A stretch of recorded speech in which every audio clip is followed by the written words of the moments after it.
Bonjour à tous, bienvenue pour cette première vidéo de l'année 2022. Quoi de mieux pour démarrer cette nouvelle année que de parler du prochain tournoi Destination, et plus spécifiquement de la liste de 42 joueurs dévoilée ce mardi par le sélectionneur Fabien Galtier. Avant cela, je vous rappelle que vous pouvez soutenir la chaîne sur Utip et Tipeee, les liens sont dans la description de cette vidéo. Sur Tipeee, vous aurez même accès à des stats sur les Coupes d'Europe, le Rugby Championship, le rugby féminin, le top 14, bientôt le tournoi Destination.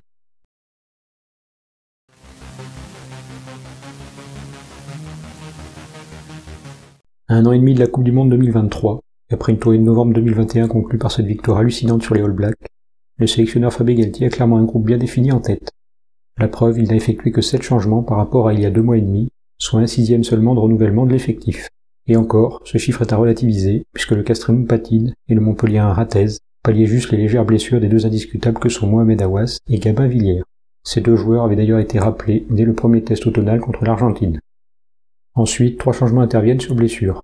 Berdeux supplée Jalibert, qui est à l'arrêt pour 2 semaines, et dont la participation au prochain tournoi reste une évidence, vu que c'est l'un des meilleurs joueurs et ouvreurs de notre championnat. Pour autant, Léo Berdeux aura une belle carte à jouer. Présent à presque tous les matchs de Lyon cette saison, le 5e meilleur marqueur d'essai ex-aequo du championnat, jouera un duel à distance avec Antoine Astoy, son principal concurrent à la 3e place dans la hiérarchie des numéros 10, derrière les indéboulonnables Tamac et Jalibert. En championnat, les deux jeunes ouvreurs sont déjà en compétition.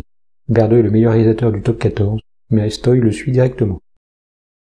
Sinon, Guérassi, boudé en novembre avec 0 minutes de jeu, et actuellement sérieusement blessé, laisse sa place au Racingman Tanga, déjà pressenti pour intégrer le groupe bleu à l'automne. Avec la polyvalence affirmée de Woki, pression en 2e ligne autant qu'en 3e, Galtier a décidé de prendre un 3e ligne supplémentaire dans son effectif. Concernant Buros, en grande forme avec Bordeaux, il poursuit sa convalescence pour encore quelques mois suite à une blessure à l'épaule. Il permet l'intégration d'un autre novice, le Rochelais Jules Favre, co-meilleur marqueur du championnat avec le Bordelais Seuil-Tony et le Lyonnais Couillou. Le Maritime, très utilisé cette saison et polyvalent centre-ailier, permet à Galtier de renforcer ses options au milieu du terrain, toujours orphelin du Montpellierin Arthur Vincent. À voir toutefois si Fabien Galtier préfère utiliser Favre au centre, ou bien y décaler Penaud, de plus en plus souvent de retour à ce poste avec Clermont. Le 6e changement est une inversion de 2 Racingmen. Donovan Taofifenua, en nette baisse de niveau après une grosse saison 2020-2021, perd sa place logiquement au profit de Teddy Thomas, longtemps blessé en début de saison. De retour depuis fin octobre seulement, il a déjà inscrit 3 essais, dont 2 lors des 2 derniers matchs. Il revient en grande forme.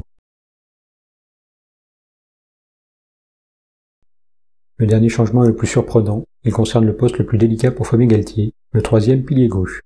Collinger a d'abord été testé, mais a connu un coup de mou au Racing. En Australie, Forletta et Walker ont eu du temps de jeu, sans succès. En novembre, le Bordelais Paiva était le 3e larron, mais n'a pas eu la chance de jouer la moindre minute. Pour ce tournoi, c'est l'ancien pilier des moins de 20 ans, le Clermontois Daniel Bibi Biziou, qui a été choisi à la surprise générale. À la base, j'aurais plutôt opté pour la sélection du Rochelais Wardy, mais ce dernier sera absent des terrains jusqu'au printemps sur blessure. Pour revenir sur le Clermontois, il n'a démarré sa saison que fin octobre et n'a joué que peu de matchs jusque-là. Néanmoins, il a été titulaire à gauche de la mêlée clermontoise lors des 3 derniers matchs de la SN. Sans être exceptionnel, il a quand même tenu le choc en mêlée face aux costauds droitiers du Stade Toulousain, du Racing 92 et des Sale Sharks. De plus, sa grande mobilité en font un pilier très moderne. C'est indéniablement un grand espoir du poste et un joueur en pleine ascension.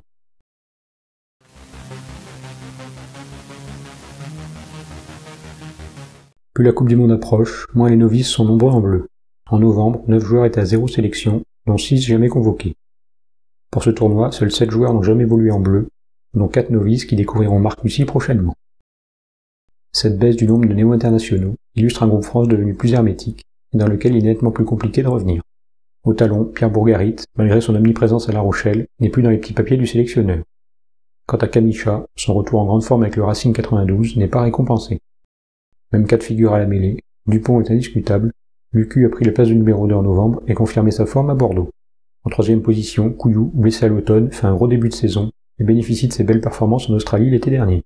Du coup, un retour de Serein en bleu semble très compliqué, malgré un retour remarqué à Toulon depuis fin novembre.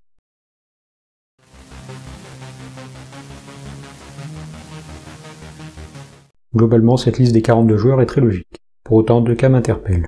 En 3e ligne, Sekou Makalou garde sa place, malgré une tournée catastrophique en novembre. Le remplacement de Woki en 2e ligne, qui a le même profil que Makalou mais un niveau rugbyistique plus élevé, a donné l'occasion à Makalou d'être titulaire. Il n'a pas su saisir sa chance. C'était donc l'opportunité pour Fabien Galtier de tester un autre joueur. Le Rochelais Paul Boudéan est très prometteur et m'a fait forte impression en Coupe d'Europe face à Glasgow. Hélas blessé, il n'en sera pas. J'aurais donc choisi le Toulousain Célévasio Tolofua, déjà boudé en novembre alors qu'il performe à Toulouse, au centre et à l'aile de la 3e ligne. Au centre, Tanivili a bien démarré sa saison, mais il a affiché de sérieuses lacunes défensives ces derniers temps, et sa qualité de passe est loin d'être irréprochable. Le Lyonnais Barassi, présent en Australie, a un potentiel supérieur selon moi, et un registre plus créatif que Vili, qui joue principalement sur sa vitesse et sa puissance.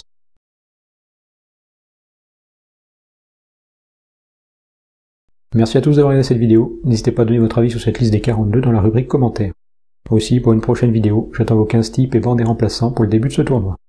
Pour ceux qui ne sont pas encore abonnés, pensez à le devenir et à bien cliquer sur la cloche pour activer les notifications. Un petit pouce bleu aide aussi la chaîne en mettant en lumière cette vidéo. À bientôt!